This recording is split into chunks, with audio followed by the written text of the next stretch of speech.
Hello children. Today we'll be learning Geography, Class 6, Chapter 1, The Earth and the Graticule.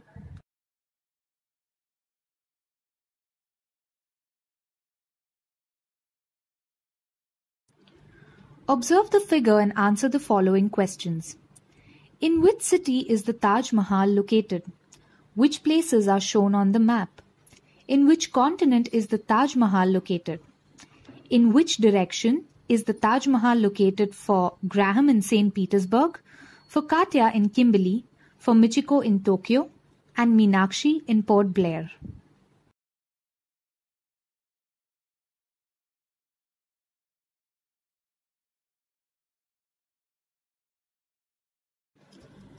Figure 1.2 shows the lengths of the east-west and north-south diameters of the Earth. This will give you some idea about the size of the Earth. It is impossible to draw lines on the Earth. In order to overcome this difficulty, geographers developed a miniature model of the Earth in the form of a globe. One can actually draw horizontal and vertical lines on a globe, though not on the Earth. Thus, they are imaginary lines on the Earth.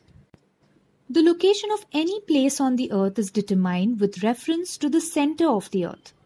In order to do it, we consider a straight line joining the point on the surface and the center of the Earth. For example, in figure 1.3, the measure of angle XMV is 30 degrees. That is, its angular distance from the equator is 30 degrees. Look at the figure and tell the angular distance of Y from the equator. Figure 1.3 shows another plane. It passes through X. It is parallel to the plane of the equator. Observe 1.3 and see how it meets the surface of the Earth. Note that it forms a circle on the surface.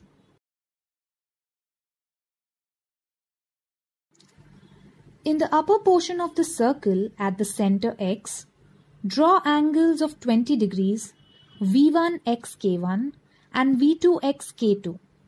K1 and K2 being the points on the circle. Draw an ellipse joining K1 and K2.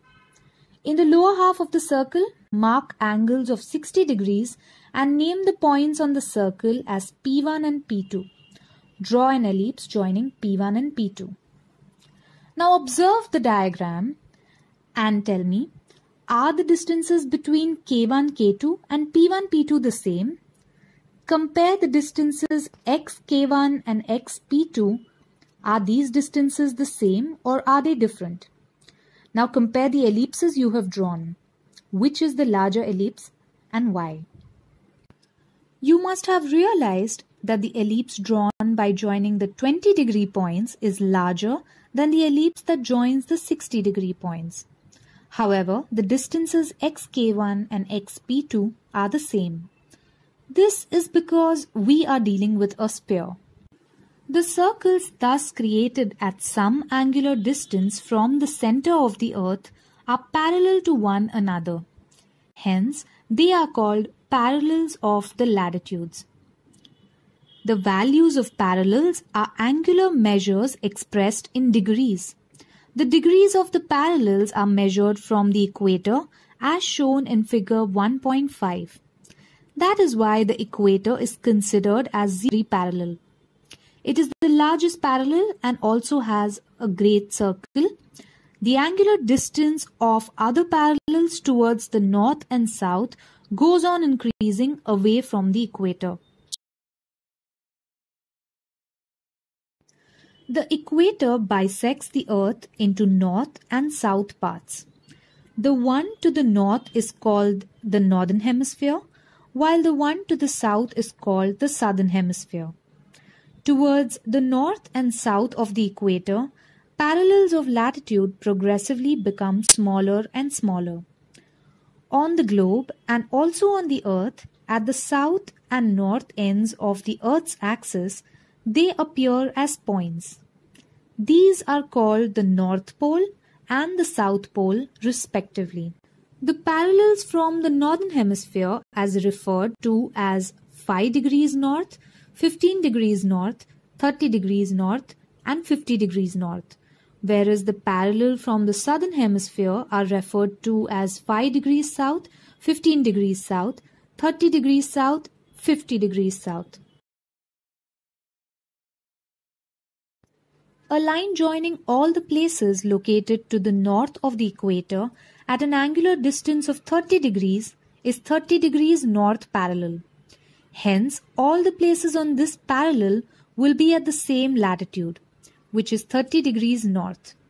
New Orleans in North America, Cairo in Africa, or Basra and Lhasa in Asia are all located on 30 degrees north parallel. The same concepts hold good for all other parallels. Let's do a fun exercise. Take an orange and peel off its skin. You will see the segments inside and thin vertical lines on them.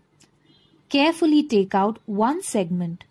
Observe the segment and the gap it has left in the orange. See if the shape of the central and terminal portion of the segment is the same or different. See if the angle of the gap is the same at all points. Find out how many segments there are in an orange. In figure 1.8, angle ABC, angle DEF, angle GHI have the same measure 50 degrees. However, the distance between A and C, D and F, and G and I are different when measured on the Earth's surface. That is because the Earth is spherical in shape. We can draw semicircles joining both the poles. We can draw similar semicircles through points placed at each degree. These semicircles are known as meridians of longitude. One of these meridians is considered to be 0 degrees. It is known as the prime meridian. The angular distances of the other meridians from the prime meridian are measured in degrees and are called longitudes. Though the Earth is huge in size, we can tell the exact location of places on the Earth using latitudes and longitudes. The distance between the meridians is the maximum on the equator and goes on reducing towards the poles. At the poles, it is 0. Latitudes and longitudes are expressed into degrees, minutes and seconds.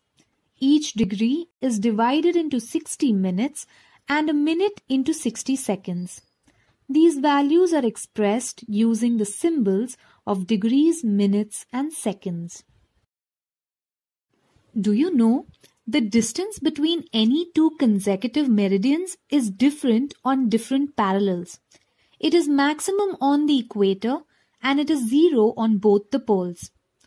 Equator is 111 kilometers. Tropic of Cancer and Capricorn are 102 kilometers. Polar Circle, Arctic and Antarctic, 44 kilometers. Poles north and south are 0 kilometers. The parallels and meridians on the globe form a net that is called a graticule. Thus, we use latitude and longitude for determining the locations on the Earth. This method is being used even in today's modern age quite effectively.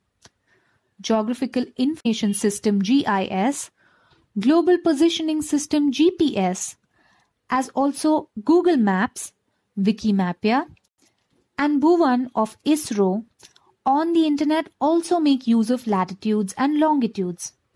This technology is also available on mobile phones and motor cars. Your exercise for today: draw a graticule on a ball or a balloon. Thank you, children. Please feel free to ask any questions you may have.